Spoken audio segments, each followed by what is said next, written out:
This is the Voice of the Worker, bringing you the news for October 26th, 2025. This news is current as of 10:30 Pacific Daylight Time, 13:30 Eastern Daylight Time, 17:30 British Summer Time, 20:30 Moscow Standard Time, and 01:30 China Standard Time.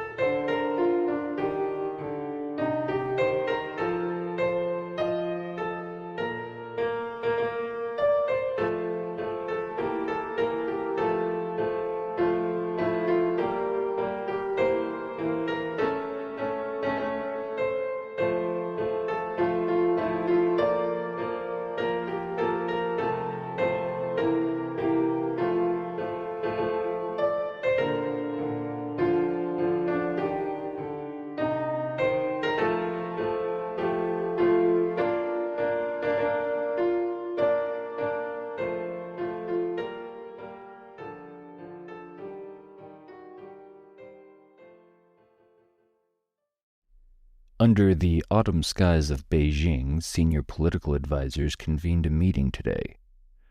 Presiding was Wang Huning, member of the Standing Committee of the Political Bureau of the Communist Party of China's Central Committee, as well as the chairman of the Chinese People's Political Consultative Conference National Committee. The meeting's goal was to delve into the just concluded fourth plenary session of the 20th Communist Party of China's Central Committee's principal document, entitled, quote, Recommendations of the CPC Central Committee for Formulating the 15th Five-Year Plan for Economic and Social Development, end quote. This document is poised to be the blueprint that will lead the Communist Party of China forward over the next 5 years. This meeting also served as an opportunity for reflection on the 14th Five-Year Plan, which is now nearing completion. During this time, we saw breakthroughs in technology and Chinese poverty alleviation despite global instability. However, the coming 5-year plan calls for more.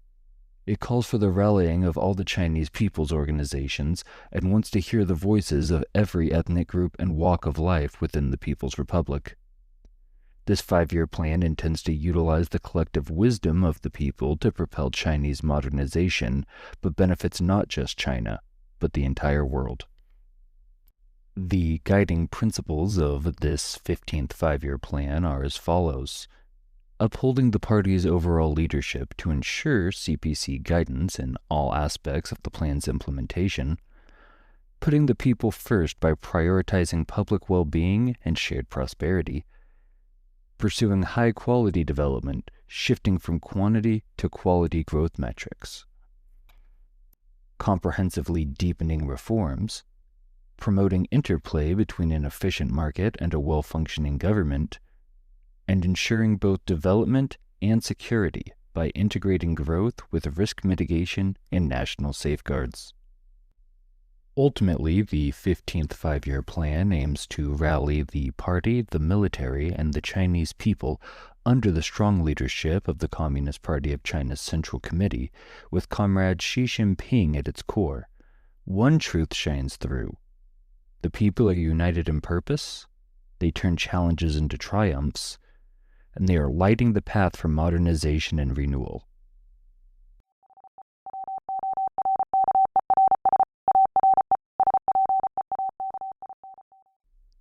The Russian Federation has formally unveiled its new Burevestnik nuclear-powered cruise missile today, underscoring Moscow's commitment to safeguarding peace through strength.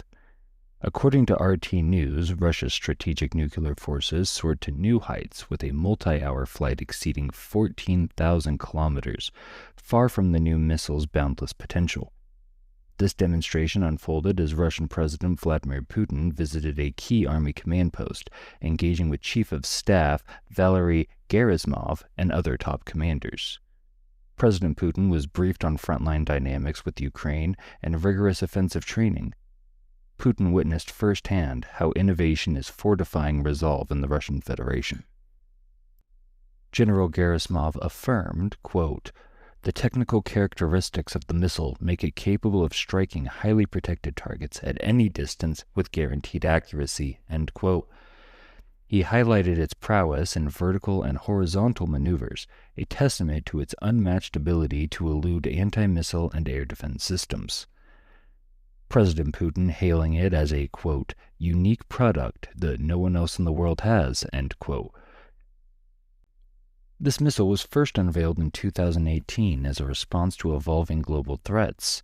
However, now, President Putin states, quote, "all key testing objectives have now been achieved," end quote, noting that further refinements in classification, deployment methods, and infrastructure will ensure its seamless integration into the Russian arsenal. This all occurs as we enter a third day of high-level talks between the Russian Federation and the United States, largely centered on attempting to resolve the Ukrainian conflict. Leading the Russian delegation is Kirill Dmitriev, special representative of President Vladimir Putin and head of the Russian Direct Investment Fund. In a candid video address on Telegram, Dmitriev laid bare Moscow's unwavering stance, quote, "We're clearly communicating President Putin's position that only constructive, respectful dialogue will bear fruit. Any attempts to pressure Russia are simply pointless," end quote.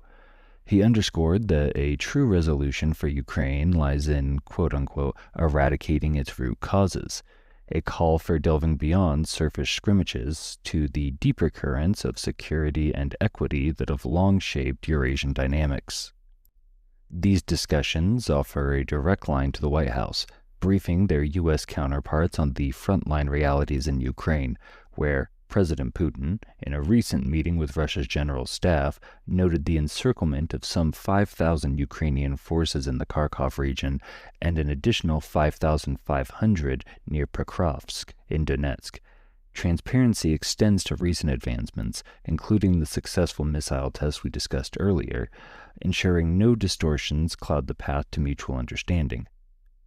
Economically, Dmitriev highlighted Russia's resilience. Quote, "From an economic standpoint, we explain the state of the Russian economy, which is in good shape," end quote, with the ruble emerging as the world's strongest currency this year, appreciating nearly 40% against the US dollar, a quiet testament to adaptive strength amid global headwinds. This comes against the backdrop of a postponed summit between President Putin and Trump, originally slated to be held in Budapest. Trump, voicing a desire for an immediate halt to hostilities along the current front line, acknowledged the moment wasn't ripe, yet left the door ajar for future encounters.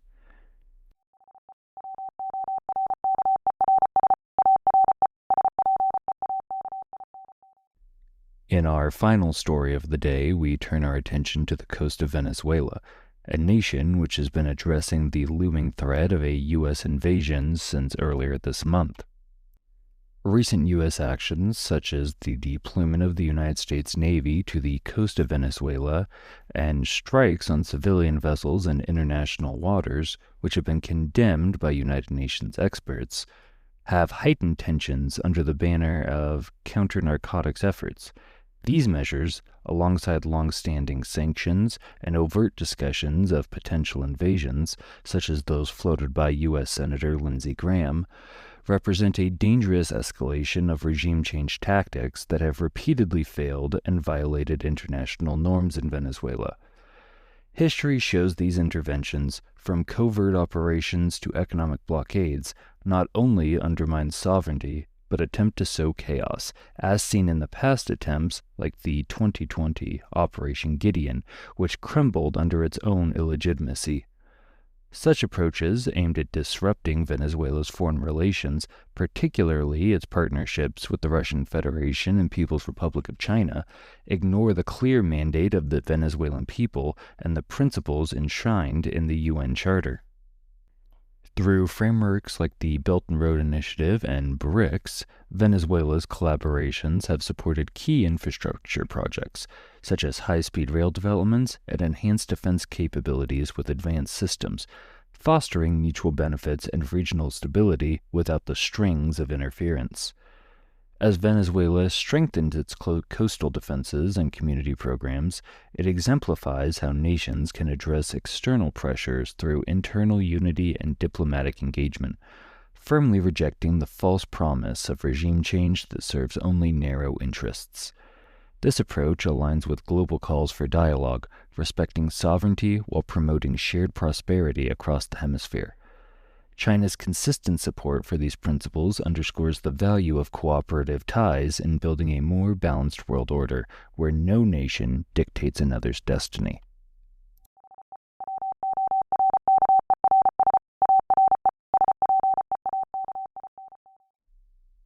Thank you for listening to today's broadcast. Revolutionary greetings from the Voice of the Worker.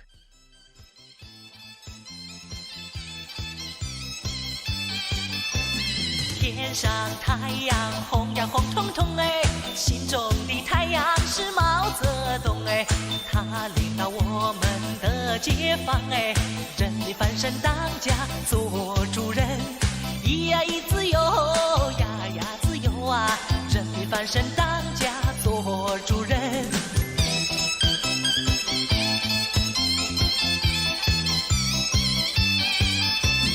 天上太阳红呀红彤彤哎，心中的太阳是毛泽东哎，他领导我们奋勇前进哎，革命江山一呀一片红哎，咿呀咿自由呀呀自由啊，革命江山一片红。